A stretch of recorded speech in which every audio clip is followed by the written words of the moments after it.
is Focus with Jack Caudill. Good evening, I'm Jack Caudill. Welcome to this month's edition of Focus. This month we're talking about downtown Rapid City, where it's been, where it is now, and where it is going. Three guests with us to talk about that. Domico Rodriguez, he is the president and CEO of Destination Rapid City and Main Street Square. Tom Johnson is the president and CEO of Elevate Rapid City. And Curt Small, the owner of the Elks Theater since 2008. He has been there at the theater working for a lot further back than that. Also a former president of the Rapid City Downtown Association. Rapid City continues to grow as a city. The city's long-range planning division's population estimate for the end of 2021 is 78,159 people, which means the downtown continuing to grow as well. Visit Rapid City counts 26 restaurants, 34 shops, more than 150 events each year for downtown Rapid City. Domico, we're going to start with you. What do you envision downtown Rapid City being? A vibrant place, obviously, and Curt will allude to it, it's grown a lot over the past 20 years. I've been downtown myself for about the last 15, and the vision that we have is people walking around downtown 20 hours a day, people living downtown, working downtown, and playing downtown, and that's kind of the goal and where we're hoping to get over the next 5 years. A lot of different factors are going to lead to that growth and development, but we're just wanting to be on the front end of that development and that growth. Tom, what's the vision you have for downtown Rapid City? Well, similar to Domico, I mean, we know right now there's 8 to 10 people moving to the Black Hills every day, and most of them want to be in Rapid City. We think the population's likely to increase in the next 10 years by 30 to 40,000 people. Most of that growth is going to come to Rapid City. The reason you like a town, you want to be in a town, is often it's downtown. It's the heart and it's the soul of a place. When you think of a city anywhere in this country, you think of its downtown. And so when we think about downtown, we know what drives people to want to live and to work in downtown. It's amenities, and it's amenities. And that's one of the reasons that we love the Elks, and we love the idea of having more beer pubs, more coffee houses, more restaurants, and more people living 24/7, 365, because that's going to make that place really exciting. So that's our vision as well. Now, Curt, you're a business owner downtown Rapid City, have been for quite a while. What do you envision the downtown area being here? Just really the preferred place for people to dine and shop in Rapid City. Not just come down for one specific reason, but to come and stay for the whole day given the opportunity. Now, when you look at the city as a whole, how important is the downtown to the city at large? I think like most cities, it's very important. You find a lot of local businesses in most downtowns. Central gathering places in the downtown are becoming more and more popular. Fortunately, Main Street Square was ahead of the curve on that. Now, Tom, Elevate for Jackson, you guys try to promote the Rapid City area as a whole. How about downtown? How important is downtown to the big picture of what's going on here? When we bring somebody to town, a company that's looking at the area, we have about 40 to 50 companies at any given month looking at Rapid City to expand or to relocate. The first place we take them when we take them for dinner or lunch is downtown Rapid City, and we show them how cool it is. We show them all the excitement around Main Street Square. I personally am partial to the ice cream and the sweets, but we show them everything, including the ice cream. And I'm telling you, there's not a person we've brought down that hasn't said, man, this is an amazing area and a really cool place. How about you, Domico? How do you look at the importance of downtown? How does that fit in with the rest of Rapid City? And I think to Tom's point is it's not just Elevate, but when Monument is bringing in potential doctors or any Black Hills Energy, they have a lot of corporate travelers. The first impressions that they get when they stay downtown at some of our downtown hotels is they want to be able to not have to rent a car and go to the Elks, go to some of the restaurants, go to some of the bars downtown and have a good time. So we at Main Street Square call it the heartbeat of Rapid City. And it has been. Curt's been around for a very long time, and it needs to be the heartbeat. It needs to be the place that locals and visitors want to go. And that's when you travel or when anyone travels, they don't just want to see the high market things. They want to see what locals do and go where places where locals go. So that's what we want downtown to be for not just the people coming in, but also the locals here in town as well. Now, times are changing. In the past, downtown was the center of everything. And then malls came in, and shopping centers came in, and cities spread out. What do you have to do to keep downtown vibrant in that as times change and as the economy evolves. Yeah, and Curt can speak to this. He's been through the Renaissance downtown, but we've got to evolve. And we've got to make sure that we offer restaurants and bars that are up to date. And also, people like the ones that have been there for a very long time, but we got to make sure that we have offerings for everybody, all ages, all lifestyles. And Rapid City has done a very good job of doing that, and we got more coming. So just making sure that we're relevant for all ages and all backgrounds. So Tom, how do you keep a downtown vibrant? How do you keep the downtown important as times change and shopping ideas change and people buy online and all of everything changing as we go? With Amazon, we've moved to really a transactional kind of economy. This online, you can go on and get anything you want, but people really, we're still human beings. We would long for connection, would long for meaning. And people really, at the end of the day, they want experiences. So when they go to downtown, they want the experience of going to a movie and going to a restaurant and getting that popcorn and feeling like they're a part of an experience. So the more that we move them away from the transactional in the old days, more to an experience, the more we're going to be doing the right thing, because that's where online's going. And we know our success isn't going to be through online or trying to compete, but trying to give somebody a true and meaningful experience of downtown Rapid City. Now, Curt, you've been through a lot of these changes as a business owner down there. What challenges have you seen with that, and how have you seen downtown Rapid City adjust to that? The challenges, I think, for the most part, are on the infrastructure side, pedestrian safety and lodging and parking and those sorts of things. I think the city as a whole has done a pretty good job addressing that. It's tough to retain the personality of a downtown while bringing in modern amenities and changing things and making it relevant and current without losing your identity. So where do you draw that line between some people want everything to just stay nice and small and quaint, and others want a lot of growth? Where's that line fall in there? I think it's going to happen on its own organically. I really do. I think the history that downtown Rapid City has, those people that value it aren't going to let go of it. And those people that want to keep pushing the envelope, they're going to continue to do that. And I think we're going to find a happy medium of a combination of history and the future. Tom, how important is it to have that old kind of charm, but still have the growth that you need to keep things going and keep things moving forward? At Elevate, we sell hope, and we know that we can have our cake and eat it too. We can have what Curt just described. We can have this sort of feeling, this downtown feeling, this old charm where kids are there and they feel safe and they're doing some cool things with mom and dad and they're shopping. We can also have the growth we want with young millennials and retirees coming in and buying a condo or an apartment in downtown. We know in the next 3 or 4 years there are going to be a lot of people wanting to live in downtown Rapid City. So we have to think about, what does that mean?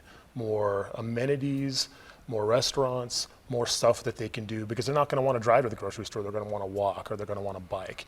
And so we need to prepare for that while also keeping the charm and the culture that we all live and want. And I think we can do that. How do you look at that, keeping all that? I look at a place like the Brass Rail downtown, tore down the old front and put up the old historic front. I mean, how important is it to do stuff like that, and how do you decide how far to go? Yeah, and the good thing is good, bad, or indifferent. Historic preservation has been tasked with keeping that historic charm. But you look at a building like Elevate that's just on the cusp of downtown proper. It's a great, shiny new building, and we'll start to see some of that spread as downtown continues to grow to encompass all the way from the School of Mines to the new arena. So we'll start to keep that, or we'll continue to keep that historic charm of downtown, but we'll also see cool buildings like Elevate, the new Block 5 building, and the monument, all of that. And then all of the growth at School of Mines, it's all coming. Rapid City's done a very good job of maintaining that historic piece, but also, there's other things coming down the pike that will appeal to the younger people that want to live downtown. All right, we got to take a break. We'll continue our look at downtown Rapid City when we continue with this month's edition of Focus. I'm Jack Caudill. Welcome back to this month's edition of Focus. This time we're talking about downtown Rapid City, where we were, where we are now, we are going in the future. Domico Rodriguez is the president and CEO of Destination Rapid City and Main Street Square. A Roger Burke study back in 2006 started a lot of change downtown. Destination Rapid City is formed in 2008. Main Street Square opens in 2011. What has that done to really change the face of downtown? It's reconnected Rapid City residents with downtown, which was very much needed. And Curt and I talked previously about downtown wasn't a place that people went unless you're going to the Elks, the Alex Johnson. So it brought the locals in. And again, when we have all the visitors coming to the Black Hills every summer, now all of a sudden they're getting to ask those residents, where do you go for lunch? What's the best things to do around the area? Things like that. So it really reconnected the Rapid City residents with downtown. And we were ahead of our curve. Dan Seffner has done consulting all across the United States to build squares like this. And it's just a central gathering spot for everybody. And it's worked out really, really well. I've been downtown since before it was built, and actually went door to door to help pitch the idea when I was working for Visit Rapid City, and it's changed downtown completely. Curt Small is the owner of the Elks Theater since 2008. You were down there at that point when all of this was happening. When you look back at that, how badly was something like that needed to revitalize what was going on downtown? I think it was desperately needed. There was really no common ground area for people to come to for no particular reason. There were some events that took place before that idea of it even happened, and it showed that there was a desire for people to come downtown, not necessarily to eat or shop, but to be in a crowd, experience a concert, a live show, a food festival, things of those nature. And we really didn't have that space before. I remember trying to schedule events back in the 90s, and that was always the biggest hurdle at the beginning was, where do we do this? There was no space at that time. There were parking lots that had parking meters in them. You could close a street and go through all the permit process of that, but it wasn't ideal. What has it done for your business, having that down there? I think it's been a huge plus for my business. I have a lot of families that come into my theater, and for many years that they just came downtown to watch a movie and that was it. And now they're scheduling going and playing at the fountains, or going ice skating after the movie, or going to a restaurant, or grabbing some of Tom's ice cream. There's a lot more reason for them to come downtown and stay downtown for the majority of a day. Tom Johnson is the president and CEO of Elevate Rapid City, relatively new organization. Not everybody, I think, understands exactly what you guys do. What's your role in making downtown grow and making sure that downtown continues to move forward? Well, first, we're in downtown, so we're a merged organization. We're the Chamber of Commerce. We're the Economic Development Organization. We're also an innovation group. We own a business incubator in downtown. So we're in downtown, and we have a responsibility to make it the kind of place people want to be. That includes a lot of advocacy for mixed use planning in downtown, investment, as Curt said, in infrastructure. We've known over the last 100 years, when you invest in infrastructure, whether it's water, sewer, roads, streetscaping, Main Street Square, that infrastructure pays off for generations. So we think a big role for us is to continue to facilitate those projects like the Block 5, to advocate for more investment in downtown in terms of infrastructure, and then also to continue to promote spending local, spending money in downtown. The more money that circulates in downtown, the healthier our economy is going to be, and that's just a fact. Now, when you're moving to try to get businesses to think about moving to downtown Rapid City, what's the sales pitch to bring them here? In the old days, you used to sell low taxes and a low cost of living. That was in the 80s and the 90s. No longer. What you lead with anymore, almost exclusively in a place like Rapid City, is our amenities. The Black Hills cannot be replicated anywhere in this country.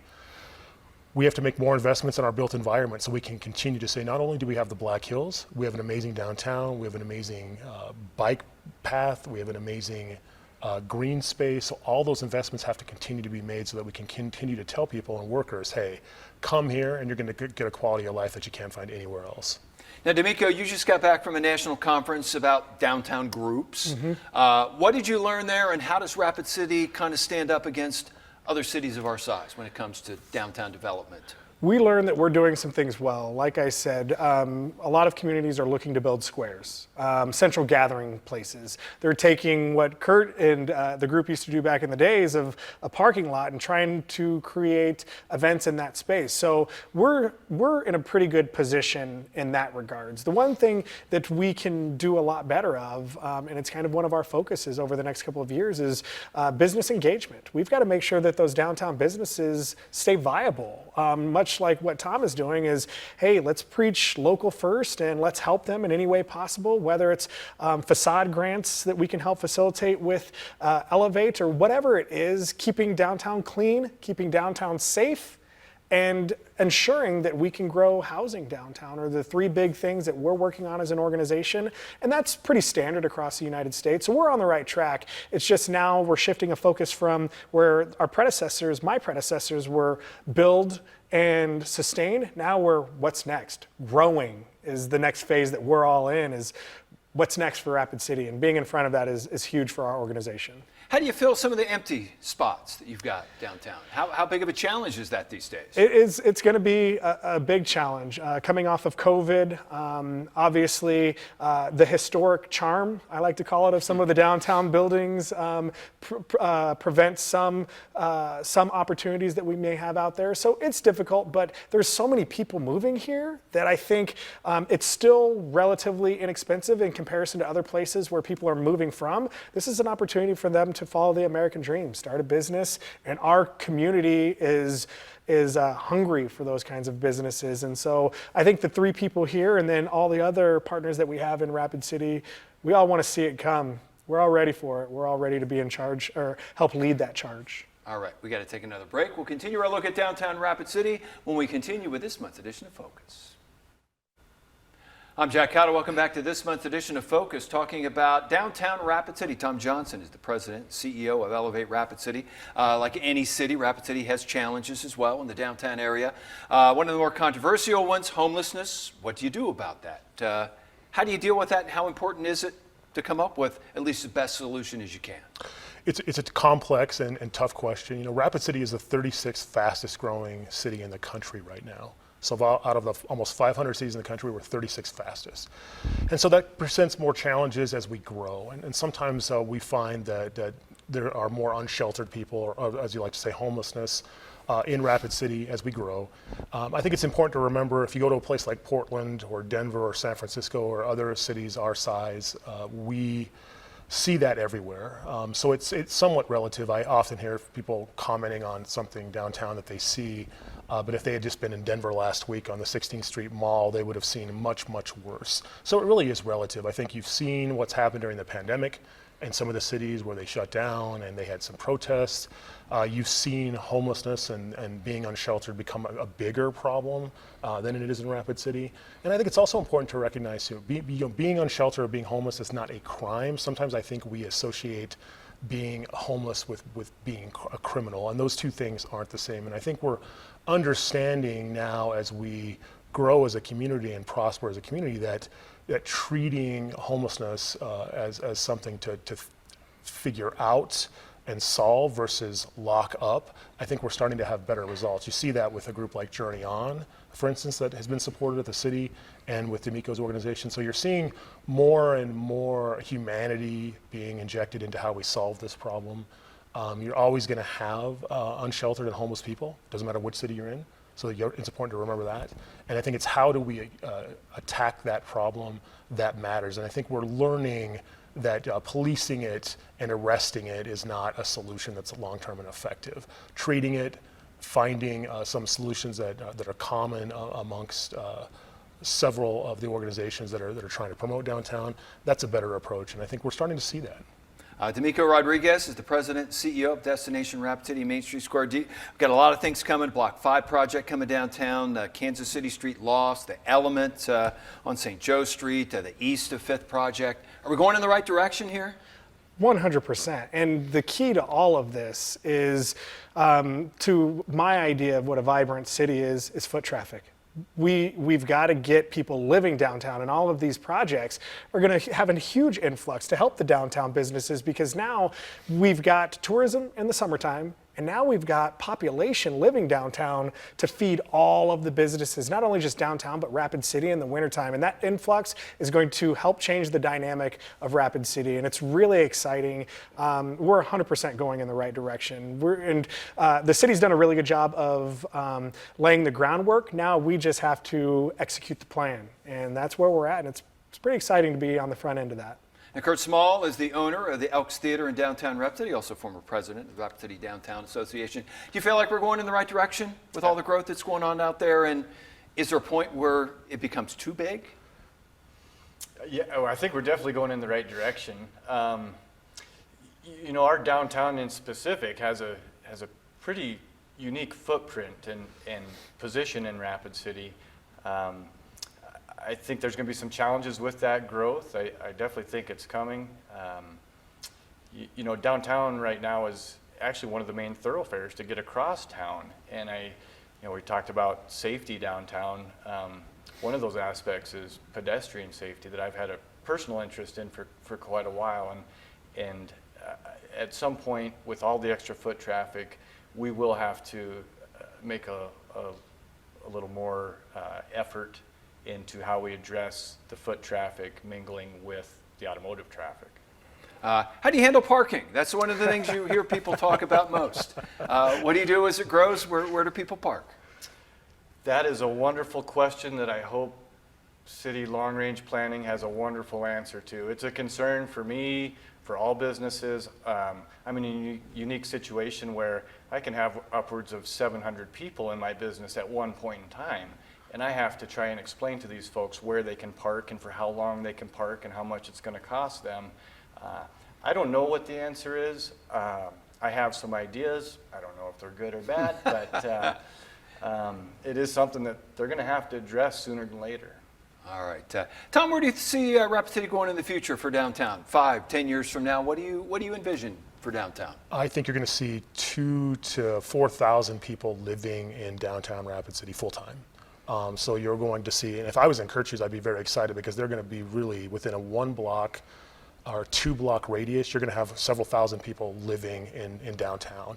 And what they're going to want to do at night is go to the movies. They're going to want to eat popcorn. They want to go to restaurants. They want to get that ice cream.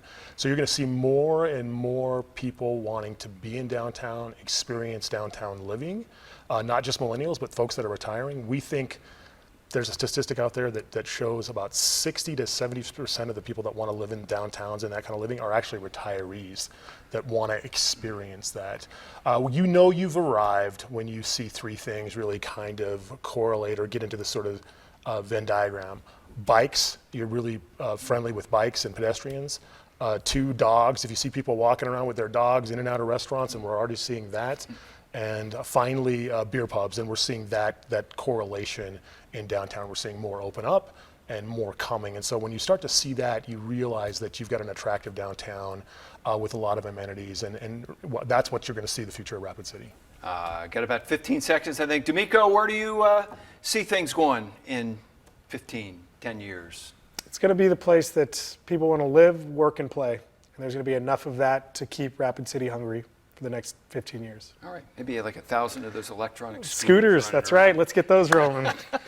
Then we'll see some real challenges as we get those going. All right. Hey, I want to thank you guys for coming up. Domico Rodriguez, Tom Johnson, Curt Small.